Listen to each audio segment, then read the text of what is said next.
Get ready for a night of timeless masterpieces as the Wisconsin Chamber Orchestra presents Eroica. The evening welcomes guest violinist Luann Lee to perform Mendelssohn's Violin Concerto in E minor. The concert closes with Beethoven's groundbreaking Symphony No. 3, Eroica. With its sweeping energy and bold sound, the symphony celebrates the triumph of the human spirit. Join the WCO on November 14th at 7:30 p.m. for Eroica. Tickets available at wcoconcerts.org/Eroica. Eroica. You know that one outlet you have that's obviously overloaded? Things to remember about November: there's less daylight, space heaters are coming out, holiday lights are going up, and that's an electrical stress test. For $149, Cardinal checks outlets, switches, circuits, panels, and delivers a report with plain English next steps, so you can host Thanksgiving without praying the breaker holds. Schedule now at cardinalservice.com or call 608-291-9551. This is CityCast Madison. I'm Bianca Martin, and here's what Madison's talking about. Hello, hello. Welcome to the Friday News Roundup. I am CityCast Madison executive producer Hayley Sperling, sitting in today for your host Bianca Martin. And today, we're going to round up the news of the week. From budgets to buildings to the Beltline, we've got it all. Except for the Aurora Borealis, because somehow I forgot to look out my window twice this week. Alas, joining me today is our producer, rock star, the wind beneath my wings, Jade Iseri-Ramos. Hey, Jade, how are ya? I'm good. I was in an airplane and the pilot said, look out your window to see the northern lights. And I said, I don't have a window. I'm in the aisle. No! We are in the same boat, the struggle bus. Alrighty. And also with me today is our newsletter editor, Rob Thomas. How's it going, Rob? It's going all right. I drove around in a field trying to find the Aurora Borealis and couldn't find it. I'm half thinking this was a giant prank involving social media and a new filter, but I'll give you guys the benefit of the doubt that it was real. Yeah, tell that to Madison Reddit, right? You scroll and every Right. single photo is the Northern Lights. But we got more news to dig into this week, and I am kicking us off with some news from City Council. We have a budget. Yay! Cue applause, fireworks, everything. Yeah. Earlier this week, the Madison City Council passed the 2026 operating and capital budgets, but not before one final debate. At their meeting this week, a group of alders put forward a last-minute proposal to defund the Office of the Independent Police Monitor and give its roughly $405,000 annual budget to the Madison Police Department to help fund its body-worn camera efforts. If you guys recall, Madison Police actually don't have body cams except for some teams like the SWAT team does. We ran a pilot about it. There's more to come on that. Anywho, the money wouldn't pay for the camera themselves. Rather, it would go towards funding staffing positions to facilitate all of the work that comes with body cameras, according to Isthmus reporting. And things apparently got a little heated because alders were upset by the fact that they hadn't heard about this proposal until right then and there as they are having this what should have and what was the last budget conversation of the season. Ultimately, that didn't really matter because the amendment failed to pass with only 3 votes in favor, and those being the sponsors of this amendment. So I want to take a quick step back. Does this move at all feel surprising to you guys? We know that the Office of the Independent Monitor has been under major scrutiny pretty much from the jump, and that's for varying reasons. But if you'll recall, the Independent Monitor themselves, Robin Copley, actually resigned back in October. So to me, this move felt a little premature. I guess I'm surprised to be seeing people pit money for the Independent Monitor against body cams. Like, you think if you want accountability from the police department, those two things would go hand in hand. It wouldn't be an either or. And I guess it was certainly a surprise for most of the city council because they didn't know it was coming. You know, I am not surprised by this because when we voted to pass the referendum, a big part of that was whether or not to continue funding this office and the oversight committee. And part of the reason that this was even part of the conversation is because I think that there was a lot of contention and strife with that department. And it's independent, right? That's like part of the whole mission. The mayor can't fire the police monitor, right? That's part of its independence. And one of the only ways you can get rid of it is by defunding it. And so I think it makes sense if the city is seeing this Office of the Independent Monitor as maybe a money suck, a money hole that, now they're in the process of trying to find someone to fill that position, that if they want to not spend that money, the only way to not spend that money is to pull it straight out of the budget. Yeah, I mean, like you mentioned, Jade, they have been on the chopping block in the past, and people, as you mentioned, are really just like kind of questioning the efficacy of the office. Meanwhile, its proponents are saying, like, this is important. You have not given us enough time to build. According to ISMIS reporting, the Office of the Independent Monitor does currently have 14 investigations pending, within the Madison Police Department. So there are people that are coming to them with complaints. And as we mentioned, they are looking for a new independent monitor themselves. Apparently, 37 people have applied for the interim monitor position, and they are expected to make a hire soon. So we will see how this goes. Of course, like I said, ultimately, this amendment didn't pass anyways, but it is interesting to see this whole conundrum kind of come up again at the last minute in the budget season again. But of course, the police and the OIM aren't the only things in this budget, which total $452 million for the operating budget and $286 million for the capital budget. I want to run down and give you some high-level highlights of what's in next year's budget. Overall, the city will spend roughly 15% less in 2026, according to the Wisconsin State Journal. And that's mostly because of massively reduced funds coming in from the federal government, which is big bummer, but I promised highlights. So here are some bright spots for the budget. We have $1.7 million in support of the new men's homeless shelter, $1.2 million over 2 years to fund staffing at the upcoming Imagination Center Library, which is set to open next fall. Very exciting. A 10th ambulance for the fire department, which is a critical need for a growing city like ours.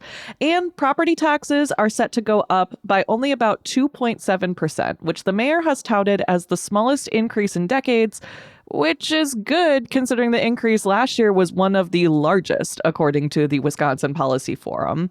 So what that will look like for homeowners, for the average homeowner, aka if you own a home valued at around $481,000 in 2025, you can expect to see an increase of roughly $30. If your home is worth less than that, expect an increase lower than that. So all in all, some good stuff coming down the line. The Wisconsin Policy Forum did note in an analysis of the budget that, quote, the city's long-term finances are still fundamentally unbalanced, unquote. And that's a scary sentence. And that's basically because city spending is outpacing the rate at which its revenue is coming in. So the Wisconsin Policy Forum again says, quote, Madison residents and officials should not become complacent, unquote, when it comes to looking at our budgetary outlook. And I think that's a nice sentiment, but I don't know. Do you think the average Madisonian really knows or cares enough to look at the budgeting process to avoid this complacency? This is kind of like a philosophical budget question, but, I just feel like we need more community engagement here. I mean, most people look at the media to tell them what is being spent in the budget Sure. and whether or not there's red flags. And I think that that's an important thing that the media does, right? I don't know if I think people should be more engaged. Yes, and I guess. We love a yes and here, right? Yeah. Rob, how about you? Well, I mean, the city passed a referendum last year, right? So they're engaged to that level. And that was as I remember correctly, there was much more of a doom and gloom campaign around, we're going to have to close the pools, we're going to have to cut back library hours. So that's when people pay attention, when things are being threatened with taken away. Yeah, and those universally beloved things, Right. like the pools, like the libraries. Yep. That's so true. And, to their credit, the city is actively working on addressing this imbalance, though, like I noted, federal funding is so questionable right now. So it's just a really tough task for sure. So there's a lot of questions up there about the long-term stability of us here in Madison. And also questions about long-term stability. I also want to note that the county is wrapping up their budgetary work this week, and there's a lot to dive into with that as well. So much so that we're actually going to be talking to representatives from the county soon. So stay tuned for more on that. And on that note, stay tuned because we are going to dive into some more news. But first, we're going to take a quick break.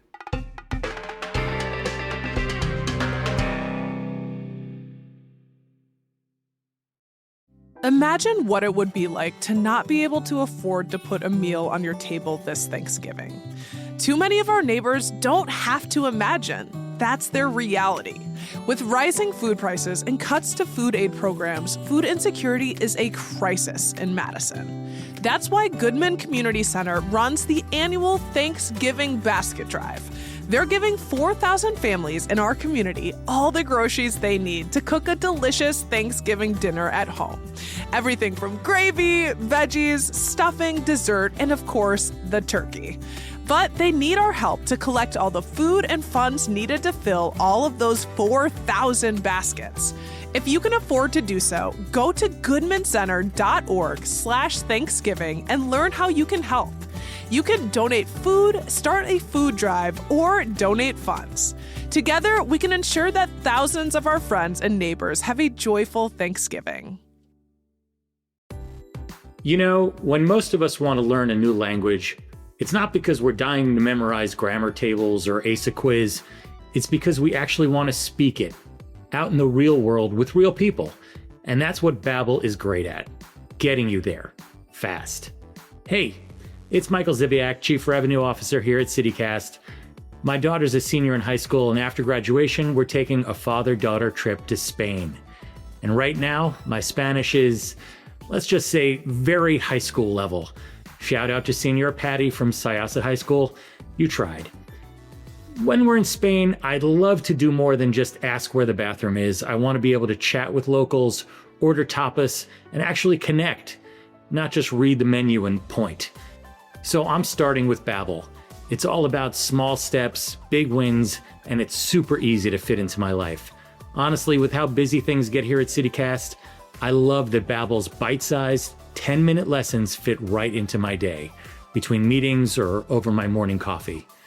I'm excited to pick up some real-world Spanish before we go, so we can experience Spain like locals, not tourists. Doesn't that sound better? Right now, Babbel's got a special deal for our listeners. Get up to 55% off your subscription at babbel.com/citycast. That's BABBEL.com/citycast for up to 55% off. Rules and restrictions may apply. Gracias and adios. Alrighty, we are back. And Jade, you've got our next story. Tell us what else we're getting into today. Yeah, so my story this week is about a proposed 16-story building on West Wilson Street that would have 320 micro units and no parking. So to sort of set the location, West Wilson runs parallel to John Nolan. It's just off Lake Monona, and this specific location would be across the street from the Dane County Courthouse, making it just a few blocks from the Capitol. What is currently there is the 4-story Shore Crest Apartments, which is made up of 25 one-bedroom units. And those all are about 800 square feet and rent for about $800 to $1,000 a month. And I will also note that this is a very narrow lot. It's about 66 feet wide. The developer of this plan, Randy Alexander, proposed this relatively unconventional project about 4 years ago. And it would consist of one-bedroom apartments smaller than 400 square feet. Amenities would include a shared laundry on each floor, a bike room, and community space on the roof. And the idea would be that this smaller size and density would mean cheaper rent in a new building just blocks from the Capitol. Alexander talked with the Plan Commission earlier this week and said that he cared about affordability and that the smaller apartments would mean about 30% cheaper rent. But there would be no parking, and there would just be a narrow one-way driveway for moving in and out and bringing bikes to storage. And this has sparked some concern from the city, which I'll get into in a moment. But I want to ask about this micro apartment size. We don't have a ton of these small apartments in Madison, and we often are talking about the need for affordable options and embracing density. And in many cities, 400 square feet isn't even that tiny. How does this small micro apartment building feel to y'all?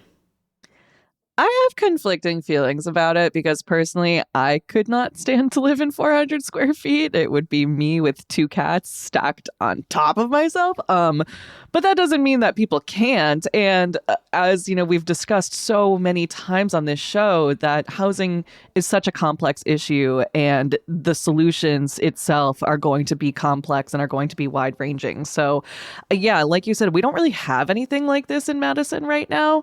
So I guess we could try it. Again, I've got mixed feelings. The bike racks is good.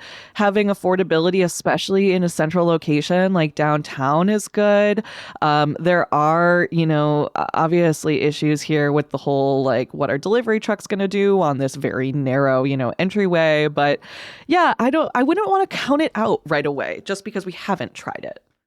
Yeah, I'd be curious to see if there's demand for something like this. Like, I'm picturing the hypothetical downtown resident who has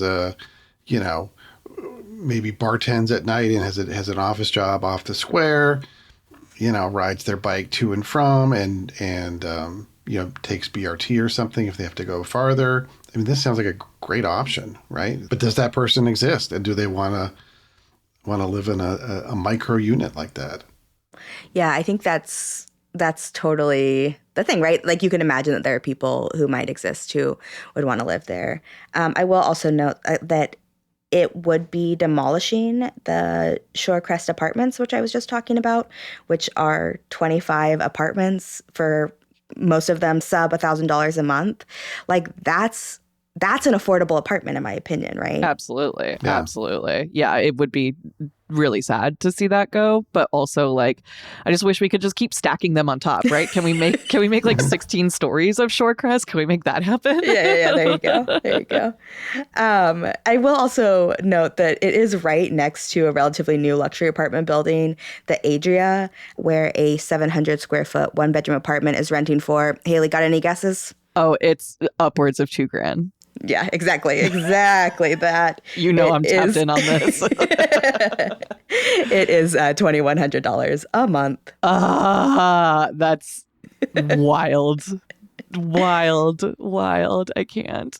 Hayley, I did want to ask you specifically about the concept of an apartment building with no parking, because I know that you were a carless Madisonian for quite a while. Does no parking stress you out like no parking stresses me out?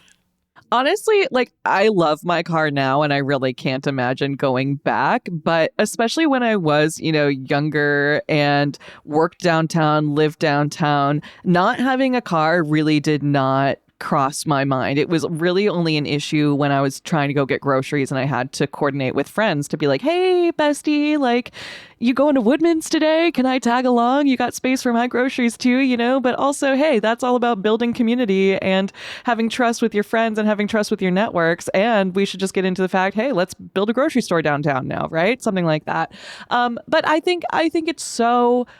I don't want to say so easy, but it is so doable to live in Madison without a car, especially now, Rob, you mentioned BRT with B-cycles. There are just so many extra modes of transportation, and especially in that West Wilson area, it is such a walkable area where you can get to so many different things without needing a car.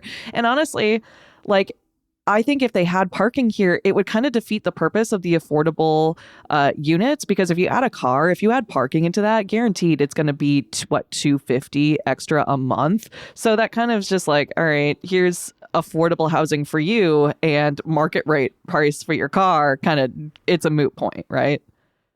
Yeah, that's so fair. You said walkable. It's also super bikeable, which is part of the concern that the city has this week. So as I mentioned, the city has some concerns, and they decided this week not to reject or accept the proposal yet because their main concern is access and how it will impact West Wilson. There's no parking, and it's a narrow driveway. And so they're concerned that vehicles will park in that two-way bike lane on West Wilson. And they will. Just to set the scene a little bit, West Wilson itself is a one-way street with a newly built two-lane bike path, and there really is nowhere to pull over. So if someone's already delivering DoorDash or something in the driveway, where's someone going to pull over to drop off their Uber guests or drop off other food or whatever they have to do with a car? And the members of the Bassett District Capital Neighborhood, Inc. agree. They said the driveway is just simply too narrow and too limited. The Plan Commission has said that the plan can be continued if those concerns are addressed. But again, the lot is only 66 feet wide, so I'm not really sure where that space is supposed to come from.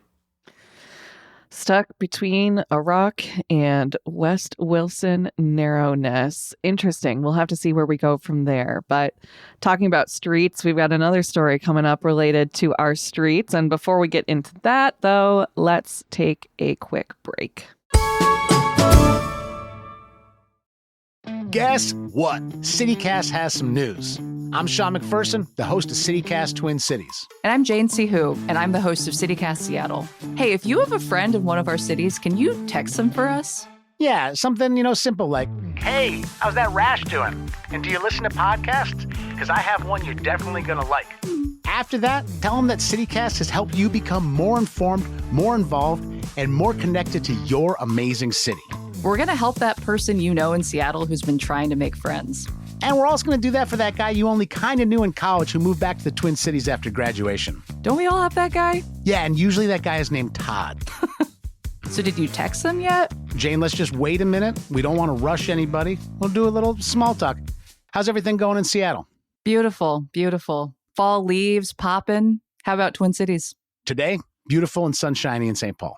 Okay, Jane, I bet they are done texting by now, and I just want to remind them, hey, you, please tell that friend to subscribe to CityCast Twin Cities or Seattle, wherever you get your podcasts. Or if you don't want to text them and you're really just on Instagram sending them DMs all the time with like funny videos, send them a DM of our latest videos. You can find us at CityCast Twin Cities or CityCast Seattle on Instagram.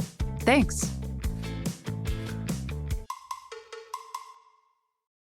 Alrighty, we are back. We are out in these streets. Rob, you have our next story. Take us away. That's right. The biggest street of them all. Have you ever been caught in heavy traffic on the Beltline? By which I mean, have you ever been on the Beltline at all? Backups and congestion. It seems to be the norm if you spend any time on Madison's most heavily used roadway, and no surprise, there's 127,000 cars a day use that road in its most congested spots, according to the State Department of Transportation. And that's more than double what it was back in 2012. Well, the DOT had this big multi-year study to look at ways to improve traffic on the Beltline. And Barry Adams in the Wisconsin State Journal reports this week that the state has just come up with some ideas and solutions to fix Beltline problems, which is the good news. And the bad news is that what's expected, as always, when you're talking about road construction, is that relief is likely lots of years away. You know, I live in Fitchburg. I'm a pretty regular customer of the Beltline, but I don't know. Do you guys ever find yourself on the big road? I'm on the big road quite often. Yeah. I like to get my nails done on the west side. So that's what I use. My gym, I used to use the Beltline to get over there. Now I switched gyms. But anyways, yeah, I do. I am a regular customer of the large road, if you will. Yeah, I also go on the big road. We should call it the big road. I think that's more fun than the Beltline. I go on the Beltline quite often, but I really time it out. Like I'm not trying to go if I think that there's any chance that there's traffic. And then granted, I'll still get on the Beltline and there'll be like an accident and it'll take me quite a while to get on it. Yeah. But I do try to avoid it on any peak times. Yeah, and there's certain parts where I just know, like, don't go, just get off early and take side streets to get where you're going, because that stretch is going to be a nightmare. So they have these different ideas. One big idea would be to add another lane, either a full lane or a flex lane, like they have kind of on the eastern end, extending from Verona all the way out to Parmenta Road in Middleton. That Verona Road exit, which is always pretty nasty, they're also taking a big look at it and thinking if those cars that get off heading westbound and they have to stop and then turn left under the Beltline to head south, they could have some kind of smooth flowing, nonstop off ramp like that, because that backs things up like Todd Drive. I mean, it's just a real snarl. Other possibilities they have on the table include extending the existing flex lane that I mentioned earlier all the way east to the Interstate 90 exit, reducing congestion between on and off ramps that are in close proximity to one another, improving traffic flow at the bottom of on and off ramps, and building more pedestrian bridges and bicycle bridges and park and ride lots. So it sounds great on paper, but of course all this requires a long process that includes environmental impact statements and design processes. And, oh, that's right, money, actual funding from the state to actually pay for these things. So all of these things are a long ways off. But one idea that is apparently off the table is something that I've heard talked about in Madison for years, which is creating another belt line, like a north belt line or a south belt line to divert traffic off the road. Personally, I feel like they should call those suspenders to sort of, support the belt line in some way, the old belt and suspenders. But either way, DOT officials say that would be an incredibly massive project that would offer fairly negligible results in terms of easing traffic on the belt line. So anyway, on December 4th, state officials are going to have an online meeting with the public to discuss their findings and get feedback from what the community is thinking. So this is something we're going to be talking about for literally decades. And I don't know, what do you guys think? I mean, are we ever not talking about Beltline traffic? I'm a little hesitant on the adding another lane. I know that they have said flex lane has actually helped with congestion a lot, but like I'm just getting flashes to like Houston, Texas, with all these massive, however many wide lane highways, and like it doesn't really help things. It just encourages people to drive more crazy, and the flex lane, you do get some crazy drivers in there too. So I don't know. I'm not a traffic engineer. Maybe we just going back to Jade's story, more apartments with less parking and tell people to sell their cars, right? We mentioned the flex lanes, Hayley. I feel like I'm very Midwestern on the flex lanes. I'm like, oh, I don't have to get there that fast. I'll stay over here in the center lane and let those people in a hurry take that. I feel the exact same way with the flex lanes, Rob. I'm like, oh yeah, let someone else use it. That's okay. I'm fine. I'm fine over here. Yeah, I'll listen to my Enya and cruise along at 10 under the speed limit. So. And speaking of, traffic, we're trying to ease traffic on the Beltline, but city officials want to actually increase traffic on Willie Street and slow things down. We talked about this on the podcast before, but there was a rash of vehicle versus building crashes on Willie, including 3 at Mother Fool's Coffee House. And the city decided to do something about it, and they did a pilot study in September and October where they closed down the rush hour lane. So if you might remember, during the morning and afternoon rush, they would sometimes prohibit parking. So you had 2 lanes of traffic to get the cars moving a little bit quicker. Well, the idea was if you eliminate those rush hour lanes and make it 1 lane each way, it would increase traffic, but it would also slow things down. So it would hopefully cut back on those crashes. And the results are in, and they liked what they saw, even though there was a glitch involving the radar equipment, which apparently told them that some days people were driving 100 miles an hour on Willie Street, which... Yikes. There's your problem right there, if that was true. But the data they did get, and also kind of the feedback they got from the community and from city traffic officials who kind of observed what was going on, was that it was making a difference. So those rush hours lanes are gone, and they're not coming back. They've made this permanent. And in fact, they're thinking about doing a similar, probably at least a pilot study, if not permanent, to an eastern stretch of Willie Street as well. So I know both of you are frequent Willie Street travelers and have been talking a lot about this. What do you guys think about making this permanent? I'm all for it, honestly. I think anything that gets people to slow down a little bit on Willie Street and pay a little bit more attention. Like, this is a street where there are so many pedestrians, there are cars parked, there are bikes going both ways. Like, it's just anything to get people to pay attention to what's going on the road. And to be honest, like, I really haven't noticed any increase in like my wait time in traffic there. Like, I still don't love driving on Willie Street. I never loved driving on Willie Street, but even the rush hour lanes didn't make a difference. In fact, my car got towed out of one of those rush hour lanes because I forgot about it one time. So I'm here for it. I feel like it made me choose to take the bus if I was traveling during like rush hours, which I think was positive all in all. I will say, though, if they extend it all the way to Atwood, there are certain times where I accidentally sneak past people. And I think if they close that and there was cars there, I would get in some sticky situations on accident. So calling myself out that I will need to be aware when that happens. I love it. Well, I mean, obviously there was a lot of community input on this, and I love when folks get involved. The community has a lot to say when it comes to the Willie Street experiment and when it comes to everything in Madison. And you know what? I freaking love that. I love community engagement. I love hearing from y'all. And our CityCast Madison neighbors get the special opportunity to make their voices heard here on the show and in the newsletter through our neighborhood shoutouts. So guys, it's time for neighborhood shoutouts. This is the place where folks get to share their love for various local people, places, and things. And we've got a new shout out to share this week. Jade, who is it from? What are they shouting out? Yeah, Nikki D says, I'd like to shout out the amazing folks over at Tone Madison. Time and again, Tone Madison brings us compelling investigative reporting that reaches far beyond the traditional media. Their stories are poignant, relevant, entertaining, and often not covered anywhere else. Hear, hear, Nikki D.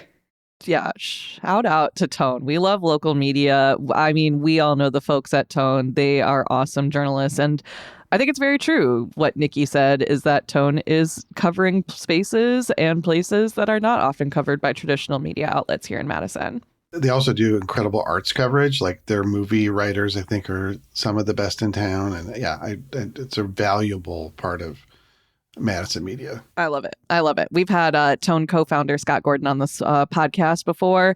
Shout out to him. Shout out to the whole team at Tone right now because they are crushing it. They actually did just come out with a major investigation related to Madison's music scene, which Rob, you put in the newsletter recently. So go check that out if you haven't yet. We love Tone Madison. And another shout out that we have a new member to shout out. Welcome to the neighborhood, Benjamin R. We are so happy to have you here. Our neighborhood keeps growing, and that gives me all of the warm fuzzies. Woo woo, Benjamin. Yeah, woo. If you want to share a shout out and be shouted out yourself, you can. And all you have to do is become a CityCast Madison neighbor. It's $10 a month or $100 a year and comes with some sick perks like these shout outs. But more than the perks, you're helping our team of local journalists tell Madison's stories. So if you like what we do and want CityCast Madison to keep going for a long time, which we hope you do, head to membership.citycast.fm for more information. So we love our members. One thing that members get is invites to exclusive CityCast Madison events. And that brings us to our last story of the day. It's some news from us. And the news is we're hosting a party and you are all invited, whether you are a neighbor or not. If you've been on the show, if you love the show, if you love the newsletter, if you love the podcast, we want to see you December 16th. Get your calendars out. December 16th at Gamma Ray down on the Capitol Square. We are going to be celebrating so much. We're celebrating CityCast Madison's 3rd anniversary. We're celebrating our 3rd Best of Madison win. And we're just celebrating community. So there will be more details to come. But Jade, Rob, are you guys excited that we can finally share this news now? I'm so excited. You're right. There's so much that we're celebrating. I can't believe we're already like rounding out the year, but it's been such a big year for CityCast. And I'm just excited to like take a moment to hang out with all of you guys and, just vibe, just hang out, like just enjoy conversation with you, learn what you want us to cover in the upcoming year and what were shows that really impacted you, because this is a daily show. Sometimes we forget the big shows that we do and the things that make a big impact on y'all. Yeah, I agree. And it's been such a big year. It's been my first full year at the City Cast Madison, and it's been so great. We've had a couple of member events this year, and it was so fun to talk to people. And I'm really excited to throw the doors wide to everybody who listens and everybody who reads, and do it in such a cool space. Gamma Ray is such a great, fun community spot. So it's going to be cool. Yeah, we love it. We love Gamma Ray. Like I said, mark your calendars, December 16th. More information will be coming on that in the coming weeks, but we want to give you guys the first heads up. So if you stuck around this long in the podcast, here's a little treat. You get the first to know about this party. And with that brings this Friday news roundup to an end. Thank you both so much for rounding up the news with me this week. Jade Iseri-Ramos, I'll see you later. See you soon. And Rob Thomas, thanks for everything. Thanks for everything, Hayley.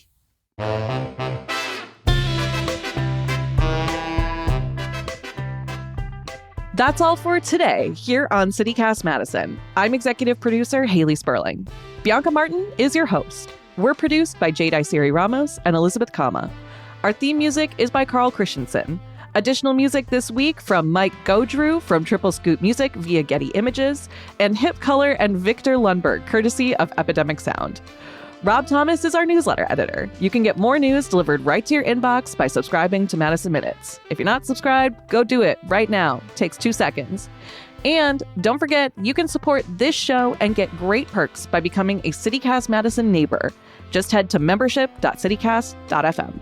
And if you enjoyed today's show, why not share this podcast with someone who drives Madison's big road, or lives in a small apartment, or a big apartment, or has thoughts on police body cameras? That's a lot of people, so go ahead and get to sharing. We'll see you back here Monday morning with more news from around the city. Until then, thanks for listening and have a great weekend.